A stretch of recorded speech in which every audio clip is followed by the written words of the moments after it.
আপনি কি ভেবেছেন আপনার নামাজ দিয়ে আপনি জান্নাতে যাবেন?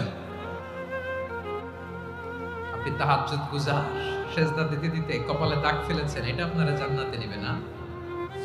আপনি এলাকার সবচেয়ে বড় হাতেম তাই দানশীল, এই দানের ভরসায় বসে আছেন কুশ্চিন কালো ভাব। আমাদের নামাজ, আমাদের রোজা, আমাদের ইবাদত, এগুলোকে মিজানের পাল্লায় উঠালে কোনো ওজনই হবে না। তবে আমাদের একটা কৌশল জানা আছে, আমরা আল্লাহর রহমতের ভিখারি।